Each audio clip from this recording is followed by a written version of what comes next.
ఏ విద్య నేర్చుకున్నా దాని తాత్పర్యం ఏంటి, ఇదెందుకు అనే ప్రశ్న వేసుకోవాలి. వంట చేస్తున్నా ఇదెందుకు, నలుగురు తినడానికి. తినడం ఎందుకు, ఆరోగ్యంగా ఉండడానికి. ఆరోగ్యం ఎందుకు, ఆత్మజ్ఞానం పొందడానికి. అన్నింటికీ అదొక్కటే సమాధానం.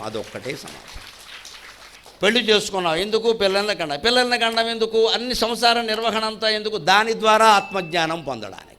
ఎందుకంటే 100 వేదాంత గ్రంథాలు చదివినా అర్థం కాని వేదాంతం పెళ్లి చేసుకుని 10 ఏళ్ళు కాపురం చేస్తే ఇద్దరికి టీకా తాత్పర్యాలతో సహా తెలిసిపోతుంది. అసలు సంసారంలో ఉన్న రహస్యాలు మరి ఏ ఆశ్రమంలోనూ లేవు. ఇద్దరికి తెలిసిపోతుంది. బాబోయ్ వద్దని ఆంజనేయ స్వామి కాళ్ళ మీద పడతాం.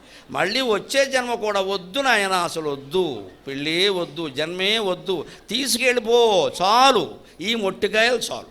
ఈ పిల్లకి పెళ్లి చేసేసరికి ఆ పిల్లాన్ని గట్టెక్కించేసరికి మనం అయిపోయాం. ఇక్కడ 2 పిల్లలకి చచ్చిపోతున్నారు. ఇక్కడ ఇంక వేదాంతం వంట పట్టకుండా ఎలా ఉండదు. అందుకని సంసారాశ్రమమే చాలా గొప్పది. వేదాంతం వంట పట్టాలండి, దెబ్బకి మొత్తం తెలిసిపోతుంది. ఇక మళ్ళీ రమ్మన్న వెనక్కి రాడు.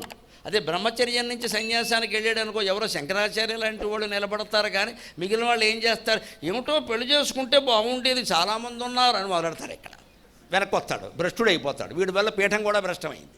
అనుభవంతో ఉందనుకోండి, వెనక్కి ఎందుకు వస్తాడండి?